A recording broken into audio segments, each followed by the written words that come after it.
Bonjour, je suis Thierry Rosam, directeur adjoint du pôle administration générale et pilotage de la direction du travail et de l'emploi de la Nouvelle-Calédonie. J'ai le plaisir de vous faire partager une vidéo pédagogique Vision croisée sur le dialogue social calédonien. Autour de la table sont réunis Monique Richard et Jacques Lessard, deux experts québécois en matière de dialogue social qui, grâce aux diverses expériences qui ont jalonné leur régie professionnelle ici et ailleurs, portent une analyse intéressante et franche sur l'état de nos relations de travail. Un regard extérieur de nature à nourrir nos propres réflexions. Laure Charlier, responsable de l'Institut des relations sociales en Nouvelle-Calédonie, et Christelle Denat, chef du service des relations de travail de la direction du travail et de l'emploi. Ce film est volontairement scindé en plusieurs axes qui peuvent être consultés indépendamment. Le premier axe éclaire le sens qui peut être donné à la notion de dialogue social. Le deuxième axe traite de l'état des forces de la négociation collective en Nouvelle-Calédonie. Le troisième est en lien avec la formation des acteurs du dialogue social. Et enfin, le quatrième axe est composé d'interviews réalisées récemment avec des partenaires sociaux afin qu'évidemment, ils apportent leur point de vue précieux sur ces questions. Je laisse donc l'ensemble des divers intervenants se présenter et vous souhaite un bon visionnage. Alors, je peux commencer peut-être. Monique Richard, bonjour, merci beaucoup de nous recevoir pour parler justement du dialogue social et de l'expérience qu'on a pu vivre ici, Jacques et moi. Alors, un passé de relations du travail, essentiellement pour tous les deux, notre vie professionnelle, dans la négociation collective, dans le soutien auprès des organisations syndicales de salariés, et puis plus dernièrement, quand je parle de plus dernièrement, depuis une quinzaine d'années ou une vingtaine d'années, comme médiateur, euh, dans le cadre des relations du travail, les relations sociales, donc en visant à aider les syndicats et les patrons à conclure des conventions collectives de travail et aussi à améliorer les relations sociales au sein de l'entreprise. Donc, c'est un peu le parcours. Je vais laisser Jacques se présenter aussi, puis après, on pourra peut-être compléter. Alors, évidemment, ce qu'on a fait comme parcours, c'est principalement en deux temps. On a travaillé dans les organisations syndicales pendant plus de 20 ans, tous les deux, principalement à la négociation. Moi, uniquement à la négociation. Monique a fait de la formation aussi. Et subséquemment, on est devenus tous les deux médiateurs dans deux gouvernements différents. Alors, Monique a travaillé au gouvernement de la province de Québec et moi, j'ai travaillé pour le gouvernement canadien dans les dossiers qu'on appelle pan-nationaux, c'est-à-dire les dossiers qui traversent plus qu'une frontière sur le territoire canadien. Alors, donc, subséquemment à ça, on est devenu consultant et je vais laisser Monique parler de sa venue en Nouvelle-Calédonie, puisque c'est elle qui est arrivée la première. Alors oui, c'est ça. Donc, j'ai été sollicitée pour venir en Nouvelle-Calédonie, en fait dans le cadre du démarrage à Koniambo-Nickel, pour un peu faire le même travail que je faisais au Québec, c'est-à-dire instaurer des mécanismes de résolution de problèmes et d'amélioration du dialogue social dans une entreprise naissante, puisque à l'époque, en 2012, Koniambo Nickel était donc en démarrage, les opérations n'étaient pas encore commencées, et dans un esprit préventif, puisque effectivement c'est une entreprise en démarrage, contrairement à l'expérience peut-être que j'avais où c'était après coup, après des années de conflits, de rapports conflictuels dans les milieux de travail où je pouvais intervenir pour tenter d'améliorer. Alors c'est ça qui m'a amené en Nouvelle-Calédonie et déjà sur le territoire, ben, j'ai pu rencontrer l'art avec l'IRS et la formation qui était aussi un domaine dans lequel j'ai beaucoup œuvré et la DTE au niveau du service de médiation-conciliation. Et voilà, ça fait 5 années qu'on navigue un peu tous les deux dans ces eaux-là, d'abord à Koniambo-Nickel, puis ensuite dans le cadre de contrats de consultation. Ah, évidemment, juste pour ajouter, alors on s'est principalement occupé à l'IRS des formations concernant la négociation collective, la négociation de branche et aussi l'appui au service de médiation qui a été fait sur plusieurs années quand même. Peut-être l'occasion de présenter aussi l'IRS. Donc moi, je suis la responsable de l'Institut des relations sociales de Nouvelle-Calédonie, leur Charlier, qui est un organisme qui a été créé en 2009 et dont la vocation est d'outiller les partenaires sociaux et les acteurs du dialogue social dans le cadre effectivement de cette mission qui consiste à faire vivre le dialogue social. Et l'IRS fonctionne grâce au soutien du gouvernement de la Nouvelle-Calédonie, qui mène une politique volontariste en matière de dialogue social. Et la particularité en Nouvelle-Calédonie, c'est que nous essayons, et c'est notre angle d'approche, de réunir les représentants du personnel et les dirigeants pour qu'ensemble ils puissent acquérir les mêmes outils et les mêmes méthodes. Voilà. Et donc, juste pour vous donner un petit aperçu, en 2016, nous avons accueilli à peu près un peu plus que 800 personnes voilà, dans l'année autour de réflexions et également de formations visant au développement, à l'amélioration et à la modernisation du dialogue social en Nouvelle-Calédonie. Peut-être que je pourrais rajouter un élément que je trouve excessivement important et très intéressant sur le territoire. Je vais parler de l'IRS. L'IRS est un organisme qui est probablement presque unique mondialement, qui regroupe les partenaires syndicaux et les partenaires patronaux et qui donne de la formation conjointe. Et ça n'existe pas nulle part ou dans les pays qu'on a eu à travailler avec. On n'a pas vu ça du tout, d'aucune façon. Alors, c'est un organisme excessivement intéressant et le partage d'informations et de la formation qui se produit sur le territoire est très, très enrichissant pour les parties. Tout à fait. Et là où le dialogue social se fluidifie, on a la médiation et la conciliation. Et là, j'ai la parole à Christelle Denat pour la direction du travail. Oui, donc bonjour à tous. Donc, je suis Christelle Denat, la chef du service des relations de travail, donc le service conciliation-médiation principalement. Effectivement, on est vraiment aussi au cœur du dialogue social puisqu'on intervient beaucoup en pré-conflit mais également en conflit installé. Et on accompagne également les partenaires sociaux dans tout ce qui est négociation collective de branche. Donc pour les aider à trouver des compromis, donc on fait tout ce qui est suivi aussi des conventions collectives. Après on a aussi une petite partie d'ordre législatif puisqu'on est actuellement en cours de travail sur la réforme des IRP.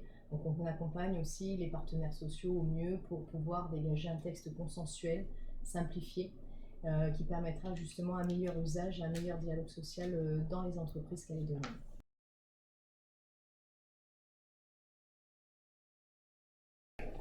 Donc Thierry Rosanne, directeur adjoint de la direction du travail et de l'emploi, chargé du service administration et pilotage de la direction du travail. Alors, pour reprendre la suite de nos réflexions, donc l'axe 1 qui est important, puisque le dialogue social est revenu dans nos propos, à définir d'abord le dialogue social. Qu'est-ce que le dialogue social? Et puis, comment produire un dialogue social de qualité? Parce que ce sont des portées qui sont importantes pour la réflexion qu'on a du Québec et de ce qu'on peut en retirer en Nouvelle-Calédonie. Bon, on peut partir de la définition du dialogue social qui nous est proposée par l'OIT, par l'Organisation internationale du travail. C'est intéressant parce que dans le fond, le dialogue social, c'est quelque chose qui est partie intégrante de nos sociétés démocratiques et comment dans chaque pays ou dans chaque dans chaque pays, on a créé des institutions pour essayer d'organiser ce dialogue social. Alors le dialogue social, c'est bien le partage d'informations avec les salariés ou leurs représentants, la consultation aussi sur les questions qui concernent les questions sociales, économiques, etc. et la négociation comme telle, la négociation collective pour la définition des relations de travail et des conditions de travail. Donc, c'est un peu ça le dialogue social et chaque pays a donc créé ses propres institutions. Et de ce point de vue-là, eh bien, ce qu'on voit aussi en Nouvelle-Calédonie, par exemple, vous avez parlé tout à l'heure de la comparaison avec le Québec, on voit bien qu'il y a des différences qui sont importantes, mais sur le fond, c'est toujours bien de ces trois éléments-là dont on parle, information, consultation, négociation, qui sont des éléments essentiels de nos sociétés. Voilà. La notion de dialogue social, donc je pense qu'elle procède de l'idée que l'entreprise représente du capital et du travail qui vont s'associer pour créer de la valeur, et que la meilleure façon de créer de la valeur, eh bien, c'est de prendre en compte la contribution des travailleurs dans ce processus. Et la formule, parce qu'on note aussi vraiment un lien entre la qualité du dialogue social et la performance de l'entreprise, ce qui est assez net. Et donc la formule générique de dialogue social, qui peut être entendue de façon tout à fait différente selon les positionnements des acteurs, ça renvoie aux règles d'abord qui l'organisent, à des pratiques, le tout enraciné dans l'histoire sociale de la Nouvelle-Calédonie, mais également de l'entreprise concernée. Et je pense que le dialogue social, c'est un exercice de responsabilité qui est de nature à engager tous ces acteurs qui participent au même progrès économique et social. Tout à fait. Donc, Moi, ce que je rajouterais à ce niveau-là, c'est le fait que de temps en temps, les gens associent dialogue social avec compromis. Et dans le sens négatif des choses. Et le dialogue social existera à tous les moments à l'intérieur de l'entreprise, que ça soit en situation de conflit, que ça soit en situation de paix, de calme, à l'intérieur de l'entreprise, pour la simple et bonne raison qu'il faut toujours réussir à amener les problèmes et à les solutionner. Et le dialogue social, c'est le global de toute cette situation-là, et c'est le global des relations entre la direction, les employés et les syndicats. Ouais. Moi, j'allais revenir un petit peu à la question historique, parce qu'effectivement, dans chacun des pays, on a organisé différemment ce dialogue social-là, compte tenu de l'histoire, compte tenu des événements qui ont marqué, et la construction, par exemple, du Code du travail. Et on voit ici qu'en Nouvelle-Calédonie, moi, il y a deux éléments qui m'ont interpellée. C'est celui de dire, bon, d'un côté, c'est vrai que le Code du travail de Nouvelle-Calédonie, qui existe dans le fond depuis peu, a pris son héritage dans le Code français. Et donc, il y a beaucoup de choses qui sont calquées. Par ailleurs, les événements aussi en Nouvelle-Calédonie et la venue du pacte social en 2000 a fait en sorte qu'il s'est instauré un chemin tout à fait particulier à la Nouvelle-Calédonie sur comment on organise et on traite et on vit finalement cette question du dialogue social ici. Et ça, je trouve ça intéressant de le souligner. Et il faudrait aussi rajouter que le fait que ça a été le cadre global du Code du travail a été importé de la métropole, fait en sorte qu'évidemment, il n'y a pas eu... les partenaires ne sont pas acquis, se sont pas imprégnés de toutes les revendications et de tout ce qui compose le Code du travail. Et ça fait en sorte qu'évidemment, la maturité des relations de travail, et je ne dis pas ça négativement, fait en sorte que les relations de travail, ils sont jeunes sur le territoire.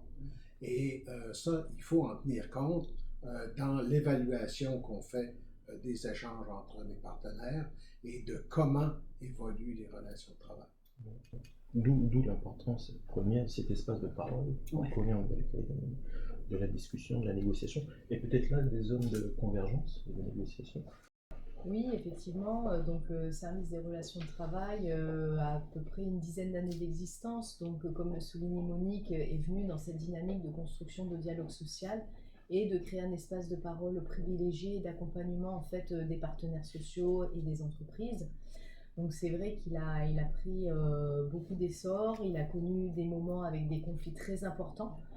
C'est du reste la raison de sa création. Aujourd'hui, c'est vrai que c'est un outil qui reste relativement très sollicité, je dois dire, que les partenaires apprécient parce qu'on essaye justement de les accompagner au mieux, d'autant le pays rencontre des difficultés financières aujourd'hui, donc ils sont vraiment dans une dynamique de pouvoir résoudre les difficultés, de discuter avec les entreprises bien en amont. C'est vrai que les relations par rapport à ça ont beaucoup évolué sur ces 10 dernières années. On est beaucoup sur le traitement des pré-conflits, discuter avec l'entreprise et trouver des solutions. Souvent, c'est des incompréhensions, comme dans tous les conflits. Donc, on essaye de les accompagner au mieux pour qu'ils puissent dégager des solutions pérennes, consensuelles, qu'ils dégagent par eux-mêmes. Et voilà.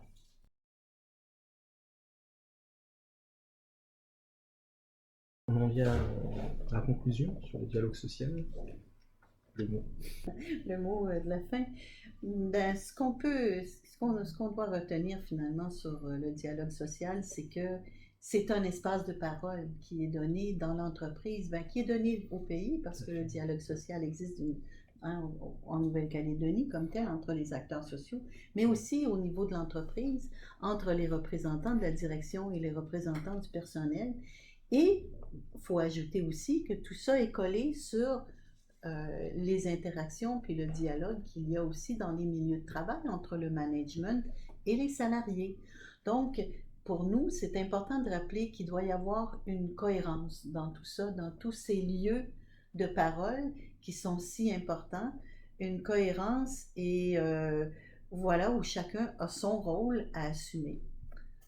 Et évidemment, ce qu'il ne faut pas oublier, c'est que c'est lorsqu'on veut acquérir une place et prendre un peu plus sa place et un peu plus de pouvoir, qu'il faut pouvoir aussi partager la responsabilité qui en découle de ces choix-là. Alors donc, une fois que tu fais ces choix-là, il faut que tu assumes ce qui va avec. Quand on parle de responsabilité finalement au sein du dialogue social dans ces lieux de parole, ben, ça veut dire, pour le salarié en tout cas, la responsabilité de dire les choses, la responsabilité de prendre cette information qui lui est donnée et de pouvoir la transmettre à ses pairs, à ses collègues, de pouvoir s'en servir aussi pour faire avancer les choses. C'est ça de la responsabilité dont on parle. L'employeur va de son côté devoir donner un certain nombre d'informations, organiser les réunions, prendre cette responsabilité-là, mais du côté des délégués du personnel et des DS, des délégués syndicaux, ils ont la responsabilité de traiter cette information-là et de la faire circuler dans l'entreprise pour faire avancer les choses pour le bien commun finalement. Et non pas demeurer uniquement dans leurs propres instances. Souvent, ce qu'on a réalisé, c'est que les gens gardaient leur information, même si les procès-verbaux étaient distribués ou étaient publiés, c'est que les gens gardaient et ne faisaient pas circuler positivement l'information qu'ils avaient reçue.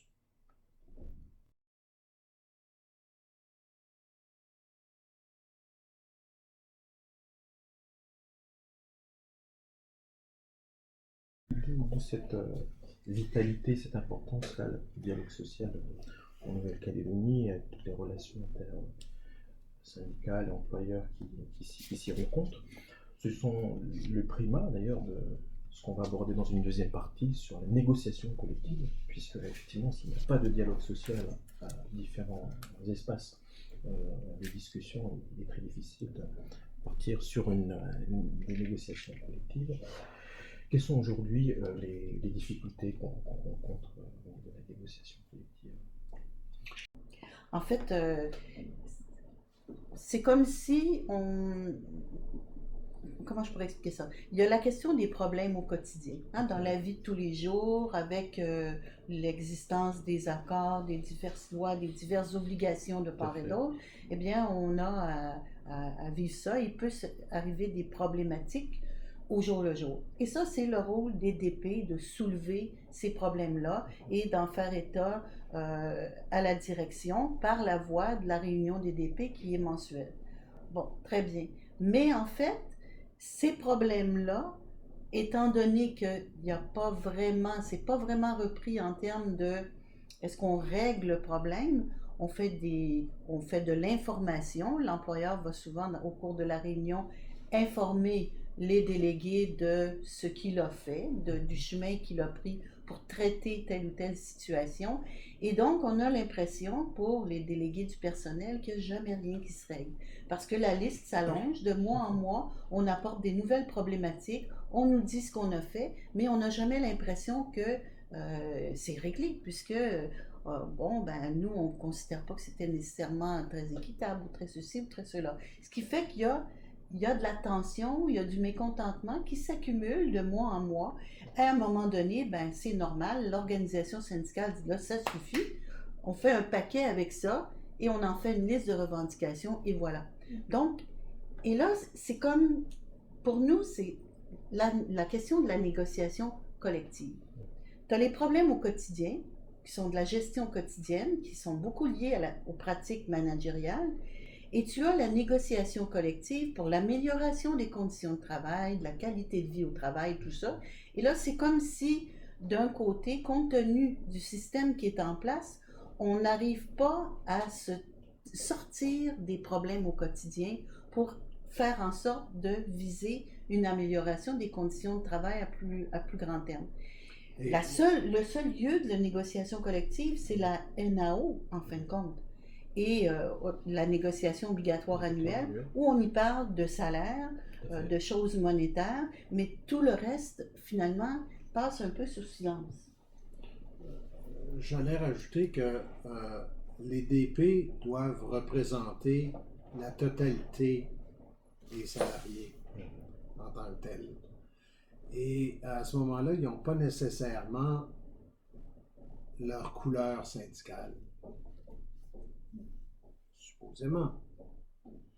Alors, de telle sorte que cette distinction entre les DP et les organisations syndicales, leur rôle qui leur est dévolu à chacun, fait en sorte que c'est comme s'il n'y avait pas de connexion entre ces deux boîtes-là en tant que telles, Voilà. ces deux dimensions-là. Alors que pour moi, pour nous, un problème au quotidien peut dériver sur une revendication collective en tant que telle. Et ça peut évoluer dans un sens, ça se peut qu'il y ait un problème individuel aussi, qui ait à être réglé. Par exemple, la discipline ou des choses comme ça. Mais pas toujours. Souvent, les problèmes sont plus d'ordre collectif et devraient créer plus des revendications collectives. Alors, ce que j'aimerais juste souligner par rapport au contexte calédonien, c'est qu'effectivement, on a cette fameuse institution des délégués du personnel qui se décline dans les entreprises de plus de 11 salariés et que effectivement c'est quand même un espace de régulation sociale, cette fameuse réunion mensuelle des délégués du personnel, et que peut-être il ne faut pas oublier qu'il y a certaines entreprises qui n'ont pas véritablement d'implantation syndicale, notamment effectivement aux alentours de 15-20 salariés, et c'est là où effectivement on peut essayer aussi de regarder cette institution comme vraiment un espace de régulation sociale et un espace de résolution des problèmes du quotidien. Après, effectivement, cette connexion avec la négociation collective, il faut savoir que finalement, cette institution est susceptible de la permettre, puisque l'habitude a été prise, dans le cadre d'une interprétation d'une disposition du Code du travail, de faire participer à la réunion des délégués du personnel un représentant d'une organisation syndicale qui est souvent déclinée comme étant la présence des délégués syndicaux représentatifs qui sont implantés dans l'entreprise. Et on a quand même cette connexion qui serait susceptible de pouvoir fonctionner, mais qui, effectivement, sur le terrain manque un peu. Mais ce que je voulais souligner, c'est quand même le fait que ce lien avec la négociation collective, il faut l'envisager, mais qu'il y a aussi des entreprises qui n'ont pas d'implantation syndicale Tout à en fait. Nouvelle-Calédonie compte tenu du paysage économique. Et puis ça, c'est quelque chose d'intéressant aussi parce qu'il faut bien voir que, par exemple, en Amérique et au Canada en particulier, puisqu'on le connaît mieux, eh bien, il y a le monde syndiqué et il y a le monde non syndiqué. Alors qu'ici, ben, on peut avoir des syndicats partout. Chez nous, si on n'a pas une majorité de salariés qui souhaitent être syndiqués dans une entreprise, il n'y aura pas de syndicat dans cette entreprise-là, donc pas de négociation collective. Alors que pas de ici, représentation pas de non plus, exact. exactement. Donc ici quand même, avec les délégués du personnel, puis avec la possibilité d'avoir les syndicats, on permet cette représentation syndicale. Et ça, franchement, c'est très, très bien. Par ailleurs, l'autre point, peut-être pour nous, c'est plus au niveau de la négociation collective puis des conditions de travail. On est habitué dans un contexte où on négocie une convention collective et que cette convention collective-là, on la revise à terme, à tous les 3 ans ou 4 ans, selon la durée de la convention collective, et que cette négociation-là, c'est un espace, c'est une période où franchement, toutes les énergies sont mises pendant 4, 5, 6 mois entre l'entreprise et les représentants syndicaux pour améliorer les conditions de travail sur une durée de 3 ans, 4 ans ou quelque chose comme ça, même plus si on veut, avec des réouvertures parfois sur la question salariale, puisque celle-là, l'économique, on doit peut-être la réviser un peu plus rapidement. Mais cet espace-là de négociation, ici, ce qu'on pourrait dire, c'est il y a la NAO, la fameuse négociation annuelle qui revient, obligatoire, qui revient toutes les années. C'est beaucoup. Ça veut dire que ça mobilise les forces pendant plusieurs mois, pendant plusieurs semaines, à chaque année, et qu'en fin de compte, on n'y discute finalement que des questions monétaires. Dans la pratique, ce qui veut dire, on pourrait négocier plus, mais dans la pratique, c'est que bon, ben, il faut faire ça, puis on sait que ça revient l'année prochaine et encore l'année prochaine. Alors, la place donnée à la négociation collective, à la revendication collective pour l'amélioration des relations de travail, on trouve qu'elle manque peut-être un peu. Mais, voilà. Et je vais rajouter que ça fait en sorte que cette négociation annuelle-là fait en sorte que les gens, globalement, et quand je dis ça, je regarde autant les organisations syndicales que celles patronales, se donnent pas une perspective à moyen et à long terme sur les relations de travail. À l'intérieur de l'entreprise, je suis convaincu qu'il y a des plans, puis il y a des projets à moyen et à long terme. Mais dans les relations de travail, ça fait qu'on regarde ça année après année et on regarde à ce moment-là les effets que ça peut avoir. Et on n'a pas d'effet, on n'a pas d'analyse globale de la situation des relations de travail. Et ça, c'est aussi une dimension qui est un peu indirectement pervers, parce que je dirais que Monique vient d'en parler, la NAO annuelle, c'est beaucoup d'énergie. Rajoutons à ça les négociations de branche annuelles aussi, qui ne mobilisent pas nécessairement toutes les mêmes personnes, mais normalement, les grosses entreprises vont être associées à toutes ces discussions-là, et ça veut dire que s'ils sont dans leur négociation de branche, ils ne sont pas à l'intérieur de l'entreprise pour développer et pour régler leurs problèmes internes. Et puis, il faut voir comment finalement, parce que là, ce qu'on parle, c'est de l'organisation qu'il y a à l'intérieur du Code du travail, c'est les institutions, comment finalement ça mobilise les forces au niveau des parties prenantes, des acteurs sociaux.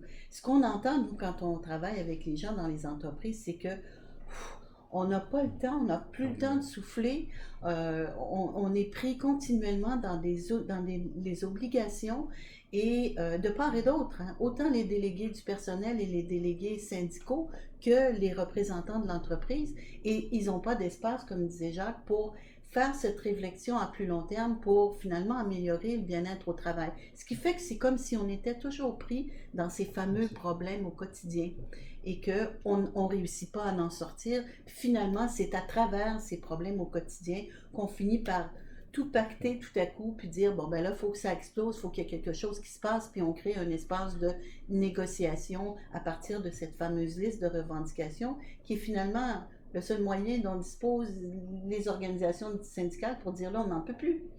Il faut qu'on s'arrête, puis il faut qu'on réfléchisse sur des choses plus longues. Alors, dans cette fameuse liste de revendications, ben, on va trouver de tout. Les problèmes individuels qui n'ont pas été réglés, qui auraient dû se régler autrement, et des points de revendication aussi qui sont plus de nature collective, mais qu'on va prendre à la va-vite, sous une pression, parce qu'on n'a pas le temps de les traiter avec toute la réflexion et... Puis moi, je vais rajouter une dimension, et c'est... Monique va dire que c'est un dada, tout ça, mais ça fait en sorte que la solution au problème va faire naître un accord qui ne sera pas nécessairement intégré dans toutes les dynamiques de relations de travail à l'intérieur de l'entreprise. Et ça, il y a beaucoup d'entreprises qui vont travailler à l'heure actuelle avec des ramassis de ce qu'ils appellent les millefeuilles, des accords qui ne sont pas condensés, qui ne sont pas fusionnés, et etc., qui existent depuis peut-être de 1980, 85, 90, et qui n'ont pas été renouvelés. Qui peuvent être contradictoires. Mais... Oui, puis non seulement ça. Moi, ce que je vais rajouter, c'est en 80-85, les ordinateurs n'existaient pas.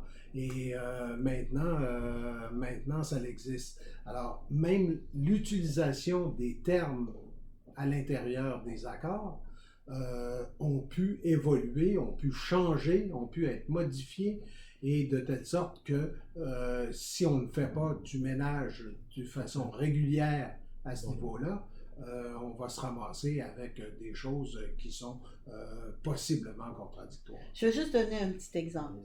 Chez nous, par exemple, la convention collective, comme je vous disais, dans le fond, c'est la loi des parties. Donc, on a notre convention collective. Tous les salariés ont leur convention collective. C'est les délégués syndicaux, ils ont leur convention collective dans leur poche. Et puis, c'est là, c'est présent. Les managers ont la convention collective. Tout le monde connaît la convention collective et s'y réfère parce que c'est la loi des parties. C'est de là qu'on tire toutes les sources de droit pour les obligations et tout ça. Alors, ça va bien. Mais ici, imaginez comment est-ce qu'on fait quand on a un millefeuille et c'est impossible de savoir qu'est-ce qui s'applique, qu'est-ce qui ne s'applique pas. Les managers qui ont à appliquer, qui ont à régler justement le quotidien, comment ils font pour appliquer les règles de droit pour les salariés? Ben, c'est mêlant.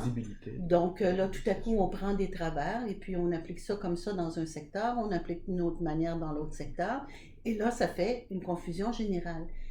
Mais après, se dire, OK, il faudrait, parce que je sais qu'il y a ce débat en Nouvelle-Calédonie et qu'on incite à faire la fusion des conventions collectives, puis de la fusion des accords et d'en faire une réelle convention collective, ce qui est merveilleux, mais c'est un travail titanesque. Et là, ben, comment vont-ils avoir l'énergie alors qu'il faut qu'ils aillent en NAO toutes les années et puis qu'il y a les problèmes au quotidien, puis que là, il faut organiser le CE, puis la réunion des DP, puis le CHSCT, ouf, ils en ont jusque-là. Et c'est ça aussi qu'il faut voir. Et en plus, on va rajouter que chaque organisation syndicale va en plus passer à travers une élection à chaque 2 ans. Alors, donc, évidemment, rajouter tous ces éléments-là, toutes ces contraintes-là, évidemment, l'organisation du suivi en tant que tel à l'intérieur de l'entreprise est excessivement difficile.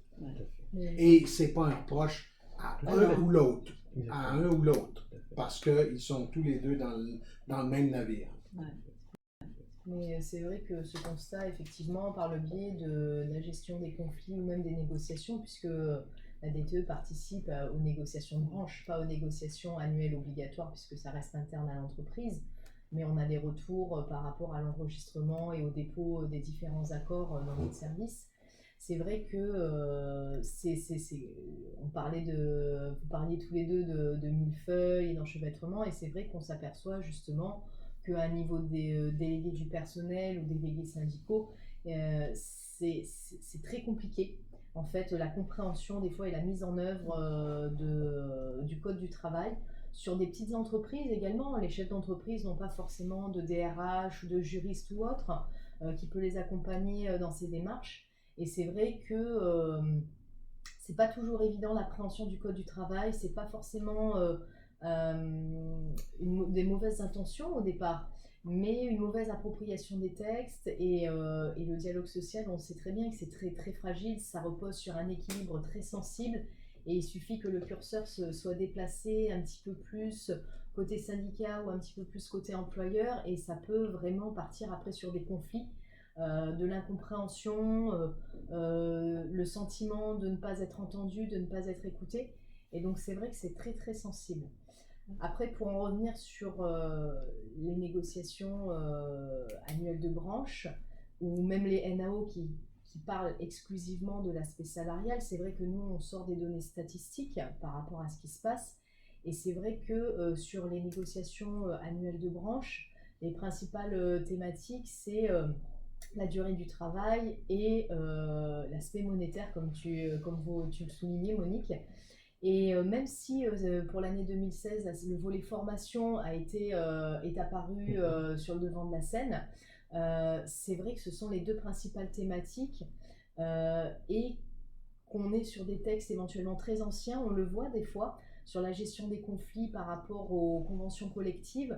Quand on décrypte un petit peu les systèmes qu'il peut y avoir en interne en entreprise sur les mécanismes de primes, etc., où les terminologies ont évolué. C'est tout à fait normal, tu le soulignais, Jacques, les terminologies évoluent, on ne peut plus utiliser même terminologie dans les années 80 qu'aujourd'hui. Et quand on regarde certaines conventions collectives, on essaye de retrouver ce qui a été mis en place dans l'entreprise qui, elle, a évolué dans la convention collective, parce que c'est quand il y a un conflit, en fait, qu'on fait les comparatifs. Et on se dit, est-ce que telle prime, c'est assimilable à ce qui a marqué là-dedans ou pas? Ou tiens, il est parlé dans telle convention collective d'associer les salariés à l'activité dans l'entreprise. Est-ce que ça signifie que on parle de l'intéressement qui aujourd'hui a été formalisé par une loi du pays, qui à l'époque n'existait pas du tout. Donc c'est vrai que c'est pas toujours évident et les partenaires sont souvent pris par le temps et il y a un gros travail justement sur les conventions collectives à faire qui vient d'être initié justement par la direction du travail et de l'emploi à la demande des partenaires sociaux. On fait un travail tous ensemble, que ce soit organisation syndicale de salariés et patronale, puisqu'il y a eu une prise de conscience en fait sur ces éléments-là. Mais c'est vrai que c'est un très très gros chantier. Très gros chantier. J'allais rajouter que souvent,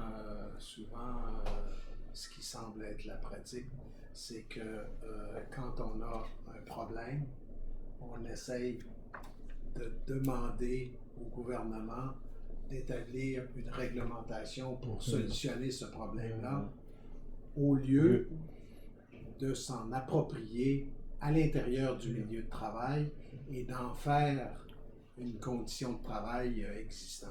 C'est sûr que la généralisation est plus intéressante globalement parce que tous les travailleurs et les travailleuses vont pouvoir en bénéficier en tant que tels.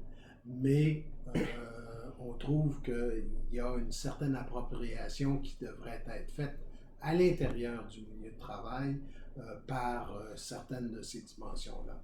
Et c'est très curieux parce qu'en même temps, on a réalisé ça à l'intérieur des sessions de formation qu'on a données, où à un moment donné, on avait de la difficulté à faire participer les gens à créer une revendication sur un problème qu'on essayait, on Un jeu faisait de des rôle. cas, un jeu de rôle, on faisait des cas, et les gens atterrissaient sur le fait qu'il fallait établir une réglementation pour encadrer un problème. Ouais. Alors qu'il y a possiblement beaucoup plus que ça qui devrait être approprié à l'intérieur, que les parties devraient s'approprier à l'intérieur des entreprises. Vous l'avez abordé dans chacun de vos propos sur les difficultés majeures et aussi les clés. Quels sont les points, je dirais, d'avancée sur les négociations collectives, les perspectives Ouais. Mais déjà, moi, je voudrais souligner peut-être que je sais qu'il se discute actuellement une réforme au niveau des institutions de représentation du personnel qui va faire en sorte, en tout cas c'est ce qu'on souhaite, de faire en sorte d'empêcher ces petites boîtes-là où on est chacun dans son petit machin et de faire en sorte qu'il y ait plus de fluidité entre les diverses institutions. Et ça, on pense que c'est de nature à améliorer justement que à chaque niveau, on puisse avoir une meilleure compréhension globale de ce qui se passe, des problématiques, et qu'on puisse développer une vision plus à long terme. Nous, on pense que franchement, ça va permettre de lier plus la question des revendications collectives avec la question du règlement des problèmes au quotidien, par meilleure exemple. compréhension, meilleure visibilité. Ouais. Donc, je voudrais juste évoquer ce chantier de la réforme des institutions représentatives du personnel, qui est encore une fois un travail, pour reprendre l'expression de Jacques, titanesque. Voilà. Mais c'est vrai que par l'analyse et le diagnostic finalement de la façon dont vivent les institutions représentatives du personnel, on peut essayer de dresser voilà, des voies d'amélioration. Et je pense que l'amélioration majeure sur laquelle tout le monde est susceptible de s'entendre, c'est peut-être de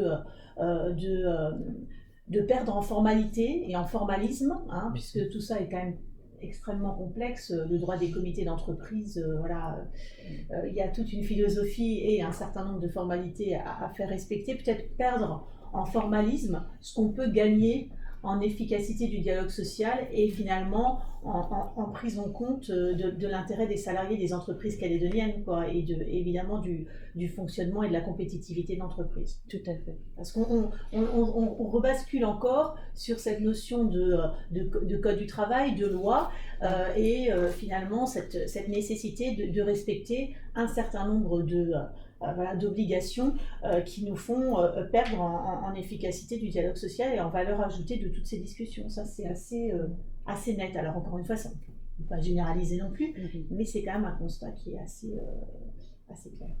Un autre élément aussi qu'on a constaté, c'est que, encore une fois, si on fait une comparaison à ce qui peut exister chez nous versus ici, c'est que chez nous, par exemple, il y a les organisations syndicales et puis au niveau des patrons, il y a quand même des institutions qui vont leur permettre d'obtenir des ressources assez importantes et de faire en sorte d'avoir une meilleure, de pouvoir mieux s'approprier des tâches et des responsabilités qu'ils ont à l'intérieur des entreprises sur le plan du dialogue social et qui vont leur donner quelques outils. Et ici, ça nous semble que les organisations syndicales n'ont pas suffisamment de ressources. Et donc, ils peuvent difficilement aider les délégués du personnel ou les délégués syndicaux qui sont dans les entreprises et qui doivent faire avec les moyens du bord, quoi, pour essayer de comprendre cet ensemble de lois qui est fort complexe, beaucoup plus complexe que ce qu'on peut avoir au Canada. Ça, je peux vous le garantir. Les lois ici, c'est incroyable ce qu'ils ont, c'est très très très complexe. Donc, comment est-ce qu'on fait? Et on pense qu'il devrait y avoir un peu d'effort de mis pour aider les institutions, leur donner des ressources, peut-être augmenter certains services. Mais là, encore une fois, c'est pas moi qui paye, c'est sûr, là. Mais pour faire en sorte de les accompagner, de les soutenir, pour les aider à avancer. Je pense que ce serait bien pour le pays. Tout Hein. à fait. Et puis avoir une Après, les négociation moyens du dialogue collective social en fluide. Nouvelle-Calédonie Oui.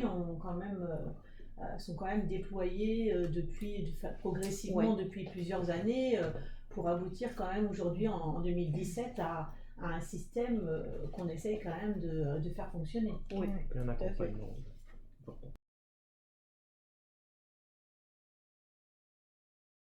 Au niveau des fusions des accords, il faudrait aussi qu'il y ait un exercice à ce niveau-là, parce que le commun des mortels ne s'y retrouve pas, ne sait pas c'est quoi les conditions de travail, et c'est excessivement difficile de se retrouver à travers ce qu'on a communément appelé le millefeuille, où dans une entreprise, il y a des accords qui sont peut-être signés depuis 1980 et qui, jusqu'à maintenant, n'ont pas été regroupés et n'ont pas été fusionnés, de telle sorte qu'il y a souvent une incohésion à travers plusieurs des textes et que le simple salarié ne réussit pas à déterminer quelle est la hauteur ou le niveau de ses conditions de travail.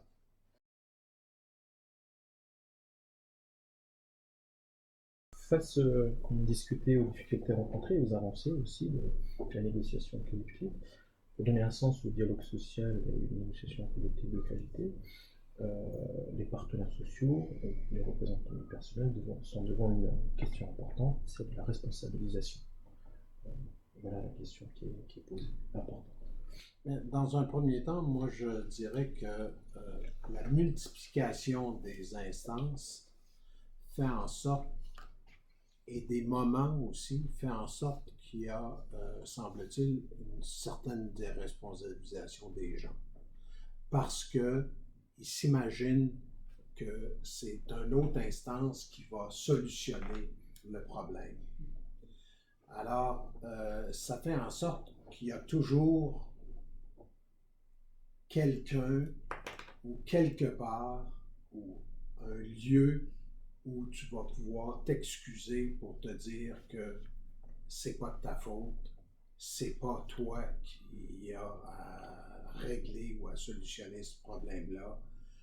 Ça a pris du temps parce que les procès-verbaux ont rentré trop tard, trop tardivement, etc., etc. Les raisons, les motifs se multiplient en fonction des différents paliers de responsabilisation, et le fait que tout est systématiquement défini. Chacun est supposé faire cette partie-là, cette autre partie-là, etc., etc. De telle sorte que ça fait en sorte qu'à un moment donné, tu n'as pas à t'engager nécessairement, puis tu te dis, c'est quelqu'un d'autre qui va le faire à ma place.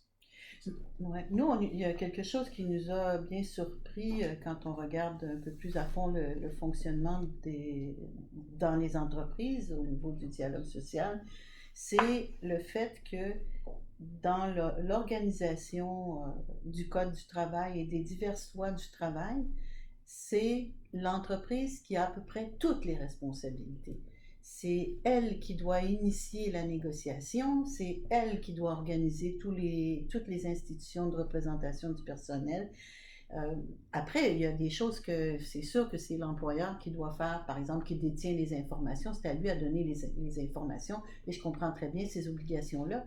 Mais pour l'organisation et la mise en œuvre des institutions de représentation du personnel, que ce soit l'employeur qui soit responsable de ça, par exemple de l'organisation des élections professionnelles, nous, ça ne nous rentre pas dans la tête, parce qu'on dit, ben voyons donc, comment est-ce que ça se peut? C'est l'employeur qui soit obligé d'organiser les élections professionnelles. Alors que, mais dans le fond, quand on regarde les institutions, on voit bien aussi que l'EDP, le CE, le CHSCT, c'est pas lié au fait de l'existence d'un syndicat ou pas. Hein? C'est une institution de représentation du personnel, et les personnes qui y siègent à titre de salariés de l'entreprise qui ont été élus au niveau des élections professionnelles, sous étiquette syndicale ou pas, selon on a été élu en premier tour ou deuxième tour. Après, le seul qui a Le seul qui a le droit de négocier, c'est bien le délégué syndical avec son organisation syndicale. Les autres, ce sont des lieux d'information et de concertation, à la rigueur, mais jamais plus loin que ça. Le seul qui a le droit de négocier, c'est le DS dans l'entreprise. Et pourtant, là, les institutions sont coupées. Donc, comment est-ce qu'on fait? Et ce qu'on se questionne, c'est, dans cette question de responsabilisation, c'est que, dans le fond, la négociation collective, c'est quelque chose qui est assis dans les droits fondamentaux, c'est quelque chose qui est bien assis dans la Constitution aussi française, le droit de chaque salarié de participer à la négociation par le biais de son organisation syndicale. Et dans le Code du travail, on ne parle pas de comment on organise ça. On parle beaucoup de l'organisation du CE, du CHSCT, des DP, tout ça, on définit tout, mais la négociation collective, à part de dire qu'il y a une NAO, à part de dire que il y a l'obligation de l'employeur de déclencher certains éléments, eh bien, c'est assez flou finalement. Donc, on donne, pour nous, c'est comme si le droit à la négociation collective, finalement, n'est pas assez bien campé dans le Code du travail, et ça fait en sorte qu'il y a un certain déséquilibre et que les organisations syndicales, le délégué syndical est un peu déconnecté de sa base. Les élections professionnelles, elles ont lieu une fois par 2 ans, elles déterminent les élus à l'intérieur de l'entreprise qui vont ensuite être partagés selon des règles bien définies dans les diverses institutions. Le délégué syndical, lui, est nommé par son syndicat, par son organisation, donc ça n'a rien à voir. Et puis après, eh bien, on va déterminer le poids des décisions en fonction de cette élection professionnelle. Et quand est-ce que le syndicat, pour faire ses revendications, pour déclencher une grève s'il le faut, quand est-ce qu'il doit retourner à sa base? Quelle est son imputabilité et sa responsabilité à ce niveau-là? Et je ne dis pas qu'ils ne l'exercent pas, hein. Je ne dis pas qu'ils ne consultent pas leurs adhérents, c'est pas du tout ça que je dis. Ils le font certainement. Mais il n'y a aucune imputabilité qui est assise, comme on a, au contraire, tout bien défini, tout le reste. Nous, c'est ça qui nous interpelle un peu, parce que chez nous, par exemple, un accord, même si on parle de la convention collective, on peut avoir aussi des accords qui viennent modifier la convention collective, on doit avoir un vote des adhérents du syndicat à majorité pour accepter ou refuser ce qu'on vient de négocier. Donc, ça veut dire qu'on est redevable auprès de nos membres. Sinon, il n'y en aura pas d'accord de signer. On n'a pas le droit de signer. Et pour exercer la grève, eh bien, on doit aller leur demander la permission pour l'exercer, non seulement pour l'exercer, mais pour cesser de l'exercer. C'est parce que, comment est-ce qu'on peut... Et ça, pour nous, c'est... On comprend que le système est différent, là, évidemment, mais ça nous questionne. C'est le droit individuel à la grève aussi, c'est le droit absolu qui est inscrit dans la Constitution. Évidemment, ça teinte les relations de façon tout à fait différente. Tout à fait différente.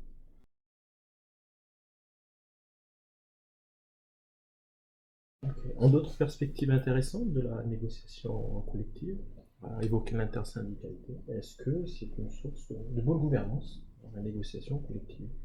Ben, dans un système où il y a la pluralité syndicale, eh bien, et puis que la négociation collective, c'est elle qui va apporter des droits collectifs, donc qui vont s'appliquer à l'ensemble des salariés visés, eh bien, comment est-ce qu'on peut favoriser finalement une intersyndicalité pour permettre plus de cohésion au niveau des revendications collectives et plus aussi de force face à l'employeur pour faire passer les revendications et puis faire bouger les choses dans un mieux-être collectif.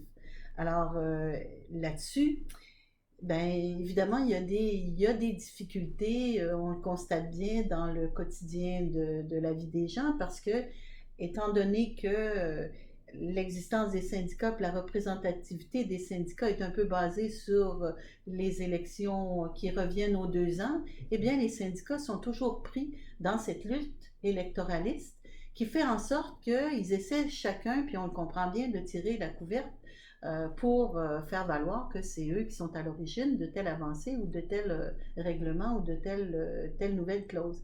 Et ça milite pas tellement en faveur d'un regroupement pour faire en sorte d'avoir une meilleure cohésion en face de l'employeur et de pouvoir faire avancer plus vite peut-être les conditions de travail. Et parlons de ce fameux 2 ans-là, qui est une période excessivement courte. Une fois les élections passées, avant qu'un syndicat ou des représentants au DP réussissent à s'établir, ça prend un premier 6 mois.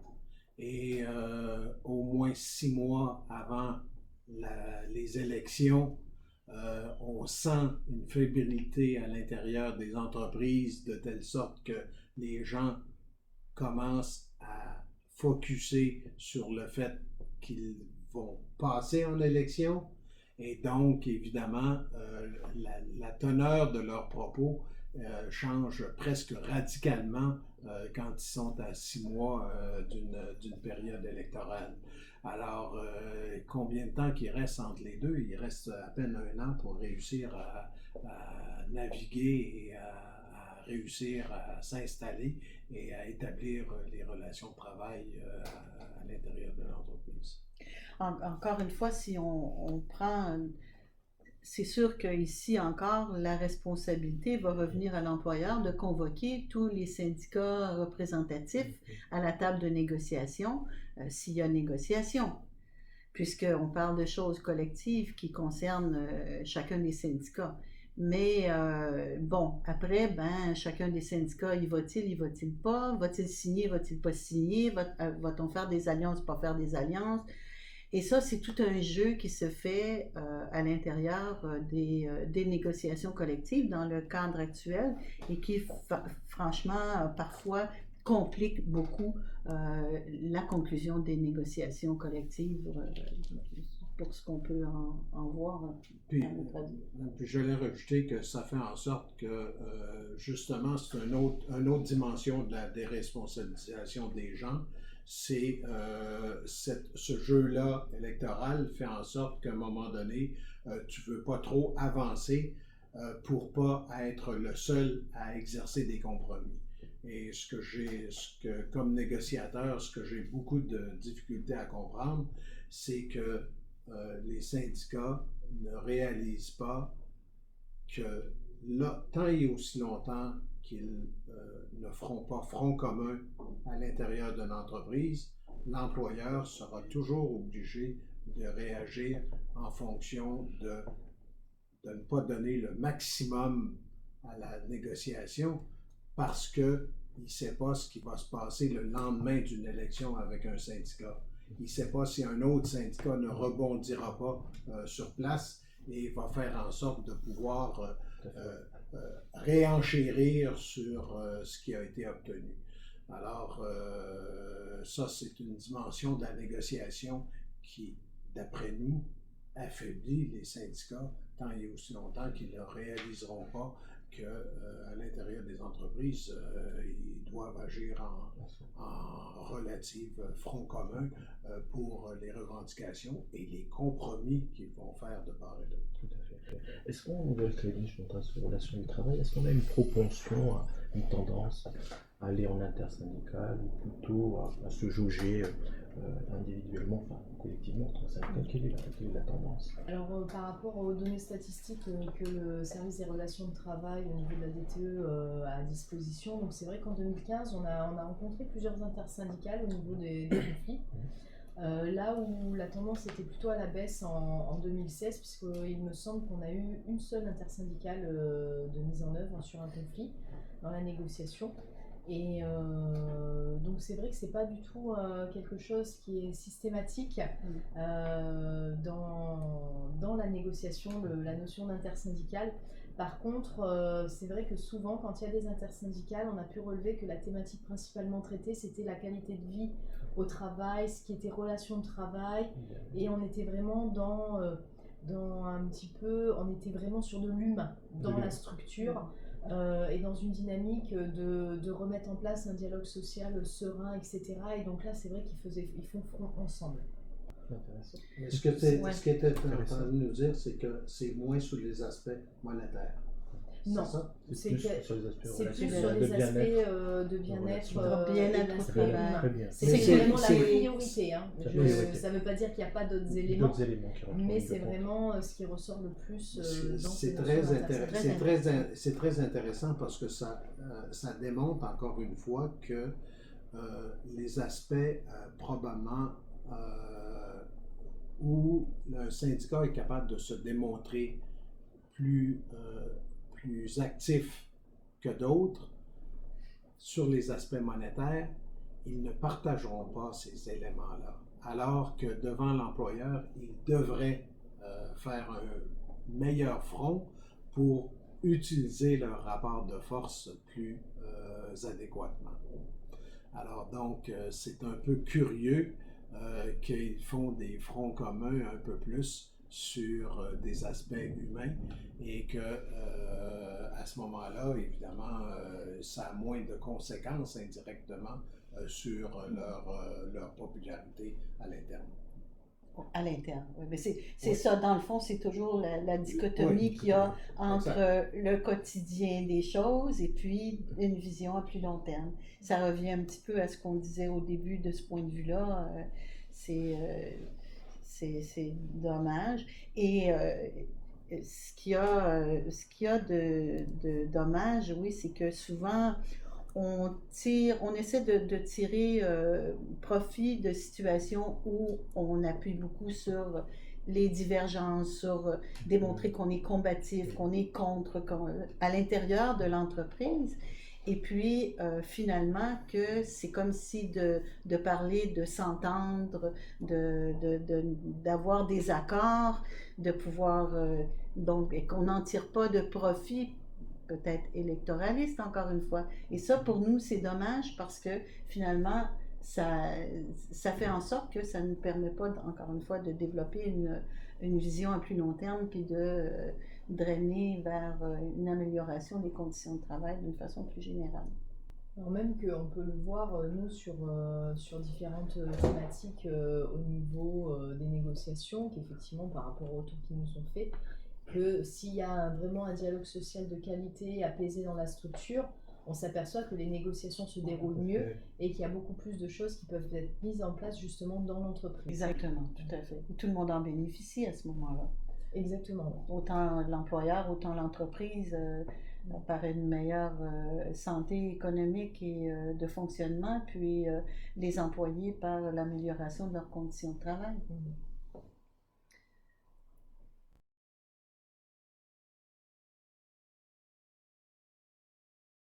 Une négociation collective, donc ça implique une relation constructive aussi, mais ça doit aussi impliquer une relation de confiance fermée.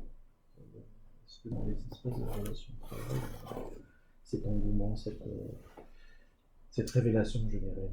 Oui, je pense que la confiance justement est un pilier au niveau des négociations, tant dans l'entreprise qu'avec les différents partenaires qui peuvent interagir. Et c'est vrai, après, c'est une spécificité aussi, je pense, au Calédonie par rapport au monde océanien, où il y a le côté de la parole donnée.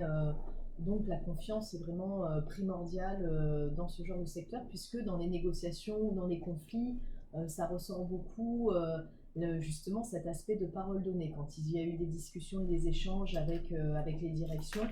Et ça revient assez souvent, donc c'est vrai que c'est un élément primordial d'un dialogue social serein, apaisé, constructif et d'une négociation aussi qui va aboutir à quelque chose. La confiance vraiment est l'un des piliers de ce type de mécanisme. Ouais. Moi, je rajouterais aussi quelque chose là-dessus pour faire le lien un petit peu avec ce qu'on parlait tout à l'heure du dialogue social. Ben, justement, dans la négociation collective, il peut exister une certaine relation de confiance si on l'a construite, cette relation-là. Et c'est dans le cadre du quotidien, c'est dans le cadre des relations sociales au quotidien qu'on va l'avoir construite, cette confiance. Et qui va faire en sorte que la négociation va être plus efficace, plus productive et plus où chacun va être à l'écoute l'un de l'autre. Donc, cet aspect-là, ça m'amène aussi à rajouter un point, c'est que souvent dans le dialogue social, on pense que le dialogue social, c'est un peu, comme Jacques le soulignait au tout début, de la compromission finalement. Et quand on est mou, quand on est faible, on fait du dialogue social. Quand on est fort, on n'a pas besoin de ça. Mais dans le fond, c'est un préjugé,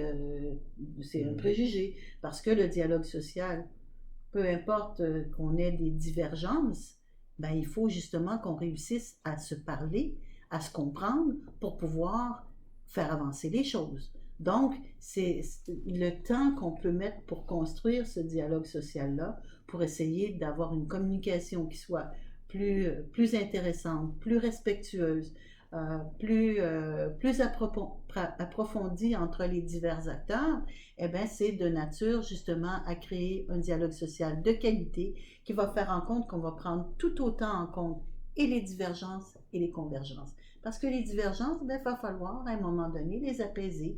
Et c'est par le biais de la négociation qu'on va le faire, ou c'est par le biais des différentes institutions de représentation du personnel où il y a des lieux de prévus. Et voilà. Mais ce que j'allais rajouter, c'est s'il y a une bonne confiance, même s'il y a un conflit, les discussions seront plus sereines et seront plus capables d'aboutir et d'être positives à l'intérieur des échanges.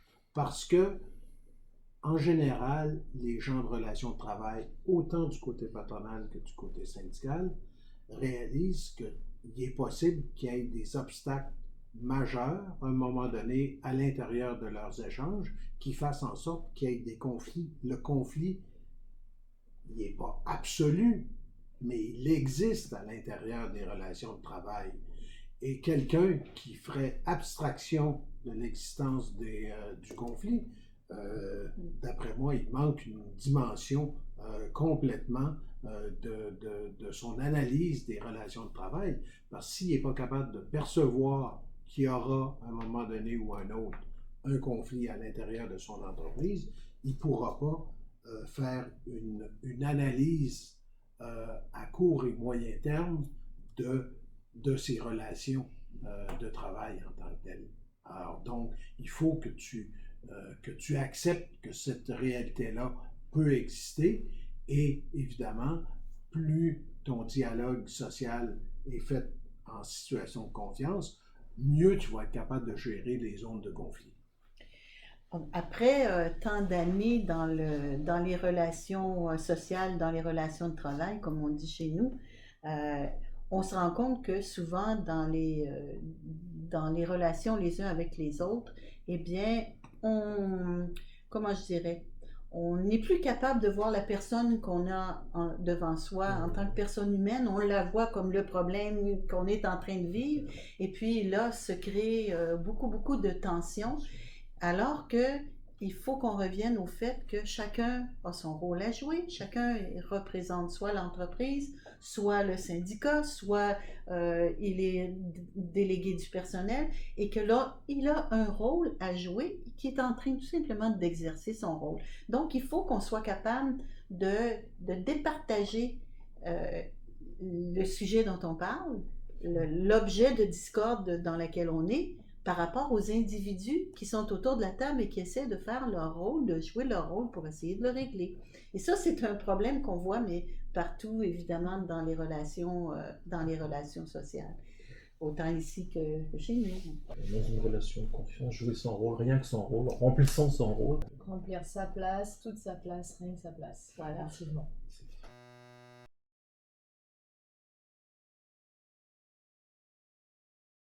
En termes de conclusion sur la négociation collective en Nouvelle-Calédonie.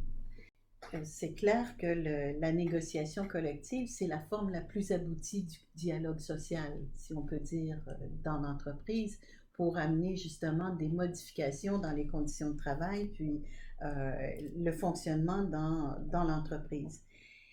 Et là-dessus, encore une fois, il y a des responsabilités à exercer de part et d'autre. Ce qui est important, je pense, à retenir et qui est parfois difficile à faire les distinctions, c'est ce qui concerne l'individuel versus le collectif. Et ce passage-là, il y a un apprentissage à faire, nous on pense, entre ce qui se passe à l'individuel, régler les problématiques individuelles avec les pratiques de management, l'amélioration, la modernisation des entreprises et tout ça, et de l'autre côté, la transformation dans la revendication vers la négociation collective pour faire avancer le droit social, pour faire avancer les conditions de travail et le bien-être collectif dans l'entreprise. Je vais rajouter au niveau individuel et collectif dans l'optique où les instances d'épée devraient réussir à beaucoup plus solutionner les cas individuels et à réussir à régler en amont ce type de problème-là pour que vraiment la revendication devienne plus collective et concerne des problèmes collectifs et non pas individuels. Et à ça, il y a certainement 2 autres travaux niveau de dossier qui devraient être travaillés.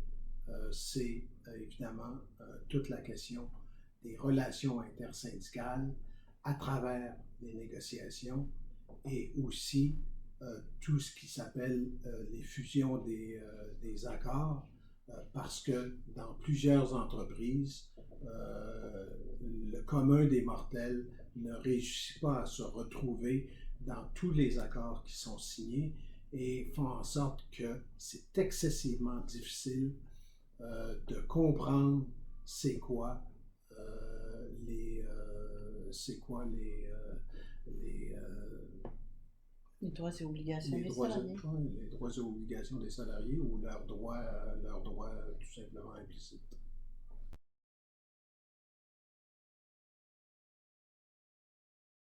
Et ce qui nous amène au sujet important, qui est le rôle des institutions de représentants du personnel pour un dialogue social de qualité. Et donc, encore faut-il la confiance pour avoir une visibilité, pour avoir une bonne négociation, une discussion. Encore faut-il parler de ce qu'on sait. Et là, la formation des représentants du personnel joue un rôle évidemment essentiel à la qualité du dialogue social. Mais pour cela, la formation représente un rôle important majeur, n'est-ce pas? Alors, la formation des représentants du personnel et des acteurs des relations sociales, mais également des membres des directions des entreprises. Hein. Ça, c'est incontournable, tout simplement parce que être un acteur des relations sociales suppose d'abord une disponibilité, une maîtrise des sujets à aborder, hein, qui sont souvent des sujets assez complexes, qui touchent à l'organisation du travail, pour permettre d'élaborer des propositions qui soient construites, et puis aussi une capacité à cette fameuse négociation, toujours chacun dans son rôle. Et en Nouvelle-Calédonie, effectivement, nous avons l'IRS qui n'est, et là j'insiste beaucoup, qu'un outil parmi d'autres, hein, puisque les organisations syndicales, qu'elles soient patronales ou de salariés, elles aussi ont leur espace, mais en tout cas c'est vrai qu'il y a cet outil qui est en place.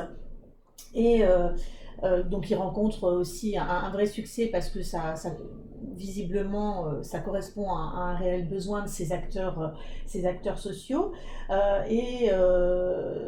Ce qui est important aussi à noter dans la formation de ces acteurs sociaux, c'est que le chemin doit être parcouru à la fois par les directions des entreprises, hein, qui doivent entrer dans cette réflexion et dans cette nouvelle dimension autour du dialogue social pour essayer de développer finalement cette culture du dialogue social. Alors soit ce sont des entreprises qui ont déjà semé pas mal de graines, etc. Soit eh bien, on peut aussi changer un petit peu et entrer dans cette dynamique progressivement. Et donc c'est une espèce quand même de révolution culturelle à faire, hein, en se disant peut-être en tant que direction d'entreprise, quels sont les éléments du diagnostic de la vie de mon entreprise que je vais partager avec mes représentants du personnel pour que chacun dans son système de valeurs, eh bien, enrichissent un petit peu son point de vue sur les uns et les autres. Et puis, du côté des représentants du personnel, et y compris des représentants syndicaux, eh bien, c'est aussi entrer dans cette nouvelle façon de voir les choses,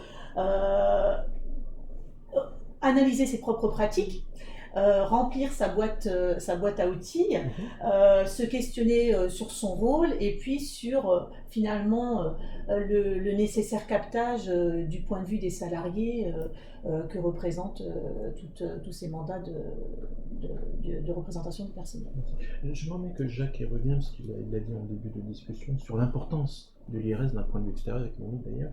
Ce que vous dégagez comme regard sur cet établissement en termes d'impulsion et d'éléments moteurs dans la discussion. Moi, je dirais que même si on décrit positivement les relations de travail au Québec, ça restera que ce type d'institution, à l'heure actuelle, je crois que ça serait relativement impossible à implanter factuellement au Québec. Pour la simple et bonne raison que chacun des parties prenantes au dialogue social, employeurs et syndicats, vont dire que c'est leur responsabilité propre à s'occuper de la formation de leurs individus, de leur personnel, des salariés, de leurs adhérents, etc.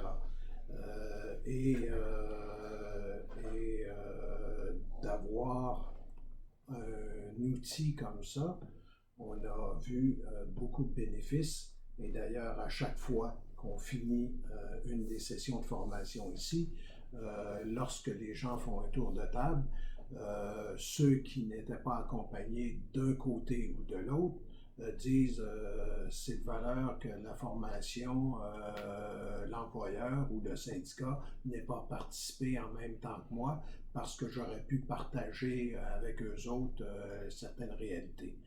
Et l'autre chose qu'on apprécie énormément, c'est que lorsque deux partenaires participent à une session de formation, ils sont capables de relativement mettre sur la table leur problématique de relation de travail et d'échanger avec tous les autres participants à la session de formation certains de leurs problèmes.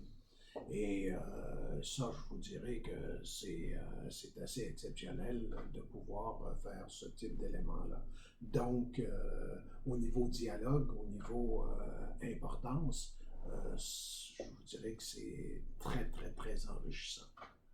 Ouais, ça donne des outils de base pour les représentants qui sont absolument indispensables et qui sont super intéressants. Chez nous, en fait, non, il n'existe pas une telle institution.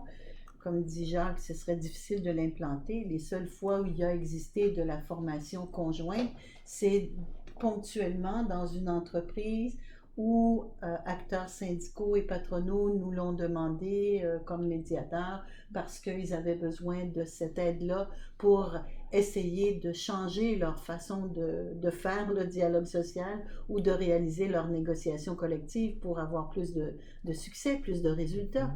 Parce que tout à coup, on se rend compte que eh bien, la confrontation continuelle, ça fait un temps, mais à un moment donné, c'est qu'on est perdant-perdant et puis on perd des plumes de part et d'autre. Donc, tout à coup, on veut se donner des outils communs pour faire une négociation qui soit plus efficace. Et là, ben oui, on a été demandé comme médiateur de faire ces formations-là, autant au niveau du fédéral que du provincial. Puis dans les différentes provinces du Canada, ça existe. Mais comme je vous dis, c'est des demandes ponctuelles, c'est pas à la grandeur, c'est pas ouvert à tout le monde. C'est pas institutionnalisé. Voilà. Moi, par contre, l'autre dimension que je dirais que je vais être un peu plus critique, c'est l'IRS voulait avoir de la formation et de recevoir l'appui des organisations, autant syndicales que patronales, pour enrichir les formations qu'on aurait pu pratiquer en fait a été, disons, un peu timide. Disons que les gens ne voulaient pas s'impliquer à ce niveau-là. Ils ne voulaient pas nécessairement donner de ligne de conduite ou directement se responsabiliser là-dessus. Après, les partenaires sociaux font partie du conseil d'orientation de l'IRS qui élabore les programmes qui sont proposés annuellement et ils sont d'ailleurs désignés par le conseil du dialogue social. Donc de cette façon-là, ils ont quand même un regard sur les thématiques qui vont être abordées. Après, c'est une autre aussi dimension et à mon avis un autre palier que de participer à l'alimentation effectivement de nos modules, ce qui est pour le moment un peu plus timide, mais encore une fois, l'IRS c'est également un institut assez jeune, voilà, dans le temps. Non, c'est pas une critique, c'est pas une critique, mais voilà, on essaye de faire au mieux, quoi. Mais ça serait une dimension excessivement importante si on pouvait réussir à passer à ce palier-là, parce que les organisations, autant syndicales que patronales, pourraient enrichir les modules. Puis ça peut se faire de différentes manières, parce que dans le fond, ce qu'on constate, nous, comme la formation qu'on donne dans le cadre de l'IRS, en tout cas, ou le genre de formation qu'on peut être appelé à donner avec la fonction qu'on occupe, c'est une formation qu'on essaie toujours d'être très, très, très collé à la pratique des gens. Et pour ça, on a besoin de feedback des personnes qui vivent ces relations-là pour faire la formation qui va être la plus pertinente. Parce que c'est une formation comme personnelle, professionnelle. C'est une formation qui est adaptée au milieu, pour le milieu, et qui est bien ancrée, contextualisée et ancrée sur les pratiques des gens et pour les aider justement à développer des comportements, développer des outils, développer des choses, se responsabiliser à l'intérieur de ce qu'on peut leur donner comme formation. Et de ce côté-là, c'est une formation qui n'est pas académique. Hein? Quand on enseigne à des étudiants qui ont 18 ans, à un moment donné, on dit est-ce qu'on pourrait faire ça dans une école? Faites attention là-dessus. Le jeune qui va étudier, qui a 18 ans, eh bien lui, il a le crâne ouvert comme ça, puis il s'abreuve de ce qu'il peut apprendre, de nouvelles connaissances. Les gens qui sont en milieu de travail, qui sont délégués du personnel ou qui sont représentants de la direction, ils ont un vécu, ils ont déjà tout plein de choses en eux qu'ils connaissent déjà. La formation leur sert à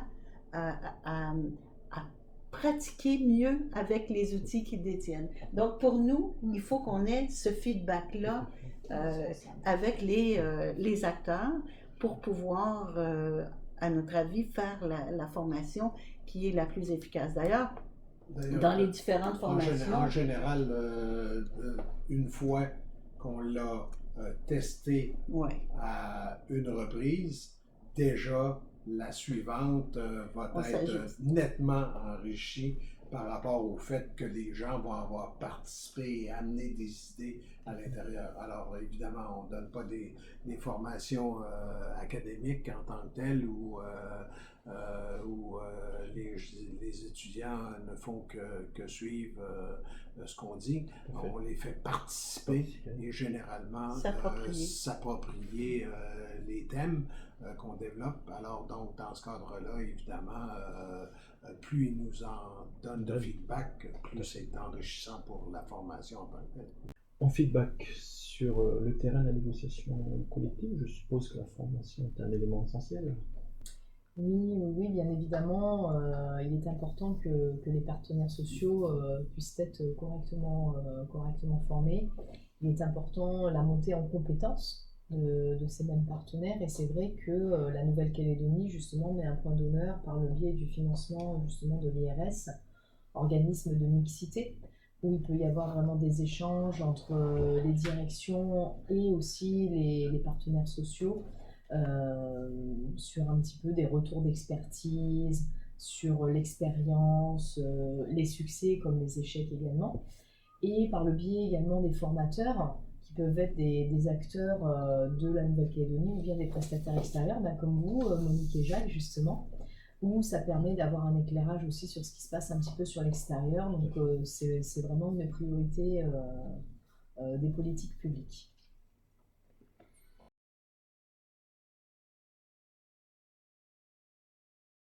En termes de conclusion sur l'importance de la formation pour un dialogue social de qualité. Alors déjà, ce qu'on peut quand même noter, c'est que le dialogue social en Nouvelle-Calédonie a fait des progrès notables depuis une quinzaine d'années. Ça, on le regarde, enfin, on l'observe à travers différents indicateurs qui paraissent tout à fait évidents.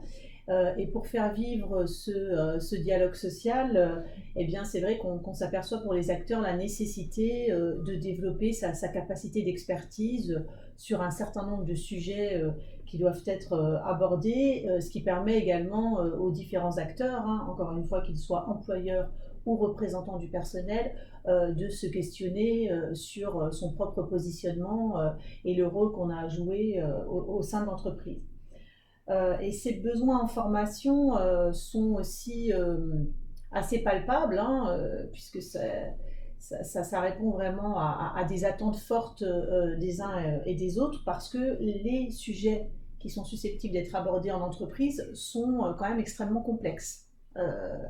Et en plus, les problématiques ne vont pas forcément être les mêmes en fonction de la taille de l'entreprise.